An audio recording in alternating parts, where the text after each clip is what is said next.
મિત્રો, હું ટ્રેનમાં મુસાફરી કરી રહ્યો હતો. મારી સામે એક સુંદર યુવતી બેઠી હતી, જેને એક યુવક તંગ કરી રહ્યો હતો. મારાથી આ સહન ન થયું, એટલે મેં એને એક જોરદાર થપ્પડ મારી દીધી. ત્યારબાદ મારી અને એ યુવતીની સારી ઓળખાણ થઈ ગઈ. ટ્રેનના બાકીના મુસાફરો ઉતરી ગયા હતા, પરંતુ અમારી મુસાફરી હજુ ચાલુ હતી. હવે ટ્રેનમાં ફક્ત હું અને એ સુંદર યુવતી જ હતા. ટ્રેનમાંથી આવતી હવાના ઝોકાથી એના વાળ ઉડી રહ્યા હતા. હું એની તરફ જોઈ રહ્યો હતો અને એ પણ મારી તરફ જોઈ રહી હતી. નમસ્કાર મિત્રો, મારું નામ યોગેશ છે અને હું પુણેથી એક સારી કંપનીમાં નોકરી કરું છું. એક વખત ઓફિસના કામના લીધે મારે મુંબઈ જવું પડ્યું. હું ત્યાં એક દિવસ રોકાયો અને જ્યારે ઓફિસનું કામ પૂરું થયું ત્યારે બપોરના 1 વાગ્યે હું પુણે પાછો આવવા મુંબઈ રેલવે સ્ટેશન પર પહોંચી ગયો. સ્ટેશન પર ખૂબ જ ભીડ હતી. મેં પુણે જતી ટ્રેનની ટિકિટ લીધી. થોડા સમય પછી ટ્રેન આવી. હું પણ ટ્રેનમાં ચડી ગયો અને સૌભાગ્યથી મને એક સારી સીટ મળી ગઈ. એવામાં અચાનક એક સુંદર યુવતી ઝડપથી દોડીને આવી અને ટ્રેનમાં ચડી ગઈ. એ બેસવાની જગ્યા ગોતવા લાગી. હું એને જોઈ રહ્યો હતો. મારી સામેની સીટ પર ફક્ત એક જગ્યા ખાલી હતી. એ યુવતી આજુબાજુ જોઈને મારી પાસે આવી અને એ ખાલી જગ્યા જોઈ સીટ પર બેસી ગઈ. એની બાજુમાં એક યુવક પહેલેથી જ બેઠેલો હતો. મારું ધ્યાન એ વાત પર ગયું કે એ યુવક વારંવાર એ યુવતીને તાકતો હતો. એ યુવતી ખરેખર ખૂબ સુંદર હતી. એના કાળા લાંબા વાળ, નિખરાયેલો રંગ, આકર્ષણ ચહેરો. એ યુવક પણ એના સૌંદર્યથી આકર્ષિત થયો હોય એમ લાગતું હતું કે એ જાણી જોઈને એની નજીક સરકીને બેસવાની કોશિશ કરી રહ્યો હતો. વારંવાર એના હાથને સ્પર્શ કરવાનો પ્રયત્ન કરી રહ્યો હતો. હું આ બધું ખૂબ બારીકાઈથી જોઈ રહ્યો હતો. એ યુવતી એ યુવકથી થોડી દૂર બેસવાની કોશિશ કરી રહી હતી, પરંતુ ટ્રેનમાં ભીડ એટલી હતી કે એ શક્ય નહોતું. એને 1-2 વખત એ યુવકને કહ્યું, થોડુંક સાઈડમાં બેસો, મારી સાથે ચીપકીને ન બેસો. પણ છતાં એ યુવક એની વાતની અવગણના કરતો રહ્યો. એ યુવતીનો હાથ એના પગ પર હતો અને એ યુવક વારંવાર એના હાથ પર પોતાનો હાથ મૂકી રહ્યો હતો. એકવાર એ યુવતીએ એનો હાથ દૂર કર્યો, પણ છતાં એ યુવક વારંવાર એ જ કરી રહ્યો હતો. છેલ્લે એ યુવતીએ થોડો ઊંચા અવાજે કહ્યું. આસપાસમાં કેટલાય લોકો એની તરફ જોઈ રહ્યા, પણ કોઈએ પ્રતિક્રિયા આપી નહીં. મને ખૂબ ગુસ્સો આવી ગયો. એટલી ભીડ હોવા છતાં કોઈ પણ એ યુવતીના સપોર્ટમાં કંઈ બોલતું નહોતું. હું તરત ઊભો થઈ ગયો અને એ યુવકને એક જોરદાર થપ્પડ મારી. એ યુવક મારી તરફ ગુસ્સાથી જોવા લાગ્યો. મેં એને કહ્યું, શરમ નથી આવતી તને? હું કેટલી વારથી જોઈ રહ્યો છું કે તું એના હાથ પર હાથ મૂકી રહ્યો છો. એણે તને 2-3 વાર કહ્યું કે દૂર બેસ, છતાં તું માનતો નથી. આ પછી બાકીના લોકો પણ એ યુવકને ધિક્કારવા લાગ્યા. બાજુમાં બેઠેલા એક વૃદ્ધ બોલ્યા, તું ઊભો થા, હું ત્યાં બેસીશ. ત્યારબાદ એ યુવક ઊભો થઈ ગયો અને વૃદ્ધ એના સ્થાને બેસી ગયા. એ યુવક જઈને બીજી સીટ પર બેઠો. હવે એની આંખો નીચે ઝૂકેલી હતી. મારા થપ્પડ મારવાથી અને એનું સમર્થન કરવાથી એ યુવતી મારી તરફ જોતી રહી. એને મારી તરફ જોઈને એક હલકી સ્મિત આપી અને કહ્યું, થેન્ક યુ. મેં પણ એને સ્મિત આપ્યું. લગભગ 2 કલાકની મુસાફરી બાદ ટ્રેન એક સ્ટેશન પર ઊભી રહી. ત્યાં ટ્રેન લગભગ 10-15 મિનિટ માટે ઊભી રહેવાની હતી.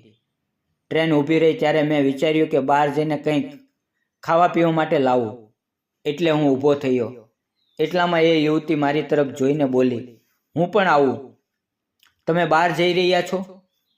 મને લાગ્યું કે એ થોડી ડરી ગયેલી છે. મેં કહ્યું, ચાલો. અને એ છોકરી મારી પાછો આવી. હું ટ્રેનમાંથી બહાર નીકળ્યો. બહાર એક વડાપાઉંની લારી હતી. મેં ત્યાંથી 2 વડાપાઉં પેક કરાવ્યા અને એને પૂછ્યું, તમે શું લેશો? સામે એક જામફળ વેચનાર ઊભો હતો. એણે કહ્યું, હું અમૃત લઈ લઉં છું. હું પણ એની સાથે ગયો અને એને જામફળ લઈ આપ્યા. એ પૈસા આપવાનો પ્રયાસ કરતી હતી, પણ મેં એને પૈસા આપવા દીધા નહીં. પછી અમે બંનેએ પાણીની બોટલ પણ લીધી. પછી અમે બંને ફરી ટ્રેનમાં આવીને બેસી ગયા. હું જે વડાપાઉં લાવ્યો હતો તેમાંથી એક મેં તેને આપ્યું. એણે પહેલાં કહ્યું મારે નથી જોતું, પણ મેં એને એક વડાપાઉં આપ્યું. મેં એને પૂછ્યું તમારું નામ શું છે? એણે કહ્યું મારું નામ કાંચન છે. મેં પૂછ્યું ક્યાં જઈ રહ્યા છો? એણે જવાબ આપ્યો હું પુણેમાં રહું છું. મુંબઈ માસીના ઘરે થોડા દિવસ માટે આવી હતી.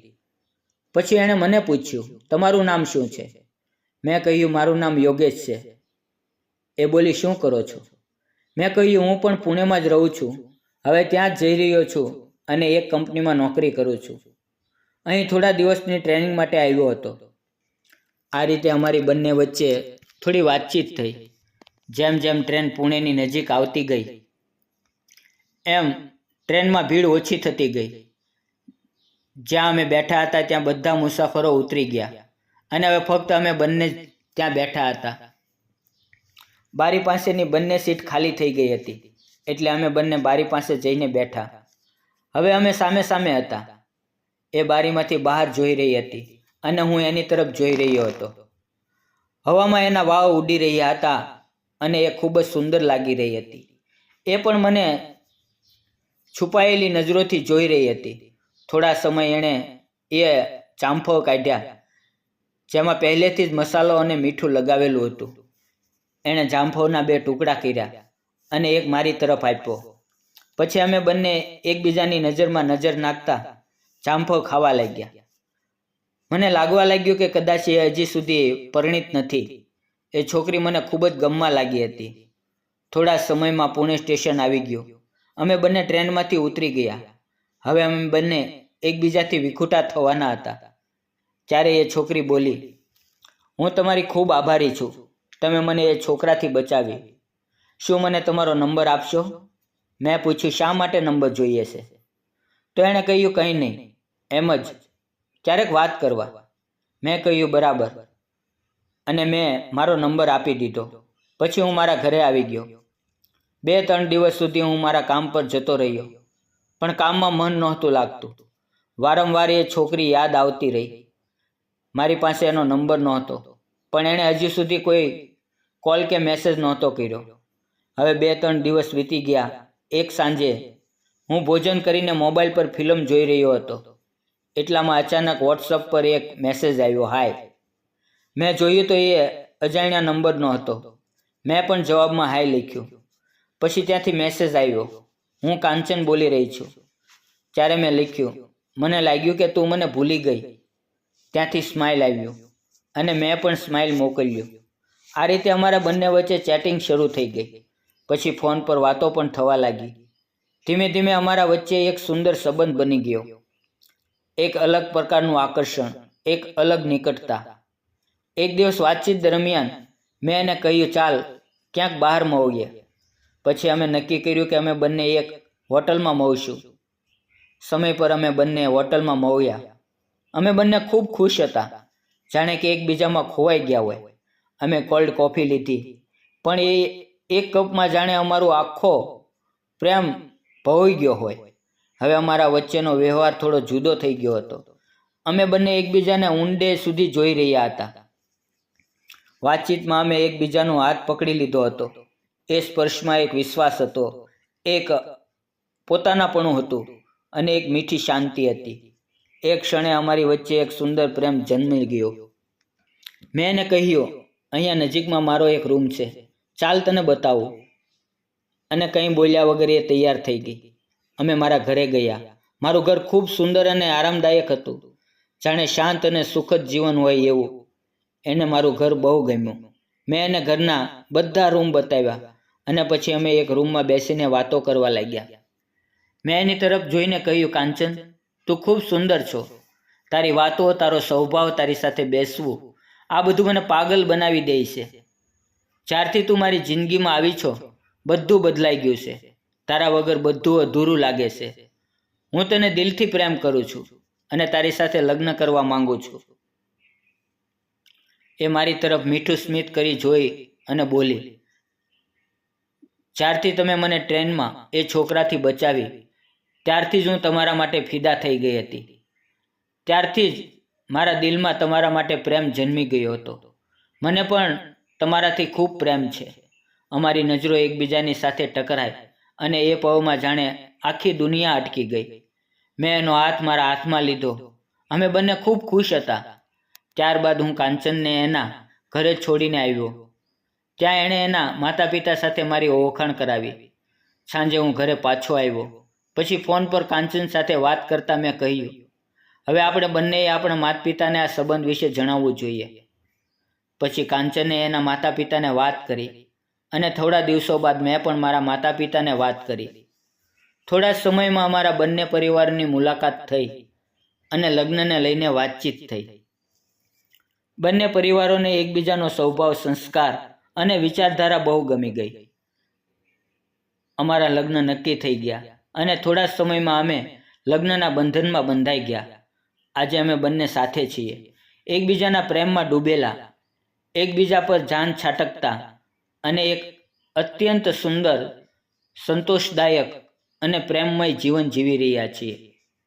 મિત્રો, મેં અને કાંચને લગ્ન કરી લીધા. તમને શું લાગે છે? અમે સાચું કર્યું કે ખોટું? કૃપા કરીને તમારી વાત કોમેન્ટમાં જરૂર લખો.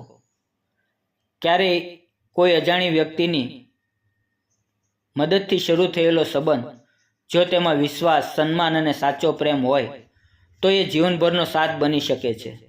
કોઈ પણ સંબંધમાં માત્ર આકર્ષણ નહીં, પણ એકબીજાની કાળજી, સંવાદ અને પરિવારમાં સન્માન હોવું જરૂરી છે.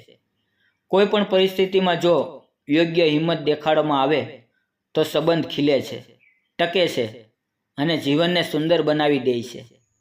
પ્રેમ માત્ર એક ભાવના નથી, પણ એ એક જવાબદારી છે. અને જ્યારે બંને વ્યક્તિઓ તેને મળીને નિભાવે છે ત્યારે સાચો પ્રેમ કાયમ રહે છે. મારી અને કાંચનની આ પ્રેમ કથા જો તમને ગમી હોય તો કૃપા કરીને આ કહાનીને લાઈક કરો, શેર કરો અને ચેનલને સબસ્ક્રાઈબ કરવાનું ભૂલશો નહીં. તમારા પ્રેમ અને સમય માટે દિલથી આભાર. ધન્યવાદ મિત્રો.